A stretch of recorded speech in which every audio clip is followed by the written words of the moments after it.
మొదటి తిమోతి 5వ అధ్యాయము. వృద్ధుని గద్దెంపక తండ్రిగా భావించి అతని హెచ్చరించుము.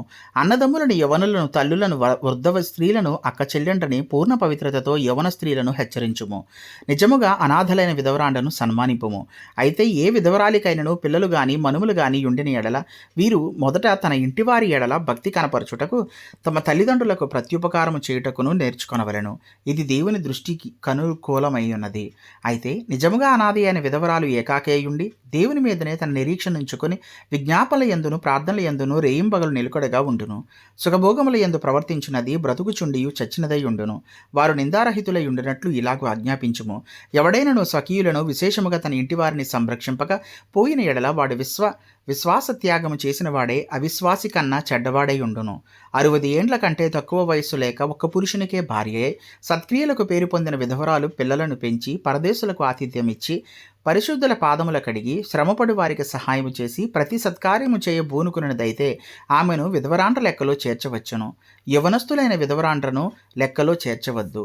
వారు క్రీస్తునకు విరోధముగా నిరంకసులైనప్పుడు తమ మొదటి విశ్వాసమును కొనిరను తీర్పు పొందిన వారై పెండ్లాడగోదురు. మరియు వారు ఇంటింటా తిరుగులాడుచు బద్దకురాండ్రగుటకు మాత్రమే గాక ఆడరాని మాటలాడుచు వదరబోతులను పరుల జోలికి పోవు వారననుగుటకు నేర్చుకుందురు. కాబట్టి యవన స్త్రీలు వివాహము చేసుకొని పిల్లలను కని గృహపరిపాలన జరిగించుచు నిందించుటకు విరోధికి అవకాశం ఇయ్యకుండా వలడని కోరుచున్నాను. ఇంతకు ముందే కొందరు త్రోవ నుండి తొలగిపోయి సాతానుని వెంబడించిన వారేరి. విశ్వాసురాలైన ఏ స్త్రీ ఇంటనైనను విధవరాండ్రుండిన ఎడల సంఘము నిజముగా అనాథలైన విధవరాండ్రకు సహాయము చేయుటకై దాని మీద భారము లేకుండా ఆమెయే వీరికి సహాయము చేయవలను. బాగుగా పాలన చేయు పెద్దలను విశేషముగా వాక్యమందును ఉపదేశమందును ప్రయాసపడి వారిని రెట్టింపు సన్మానమునకు పాత్రులుగా ఎంచవలను. ఇందుకు నూర్చడి యొద్దు మూతికి చిక్కము వేయవద్దు అని లేఖనము చెప్పుచున్నది.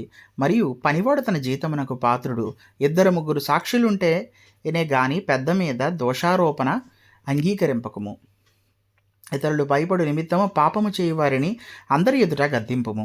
విరోధ బుద్ధితోనైనను పక్షపాతమున నేను ఏమీ చేయక నేను చెప్పిన ఈ సంగతులను గైకొనవలనని దేవుని ఎదుటను క్రీస్తు యేసు ఎదుటను ఏర్పరచబడిన దేవదూతల ఎదుటను నీకు ఆనబెట్టుచున్నాను.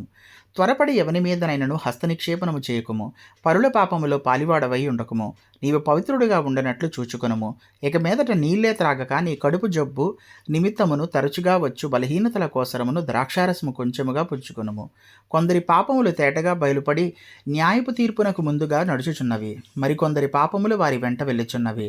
అటువలే మంచి కార్యములు తేటగా బయలుపడుచున్నవి. బయలుపడనివి దాచబడనేరవు. Thank you.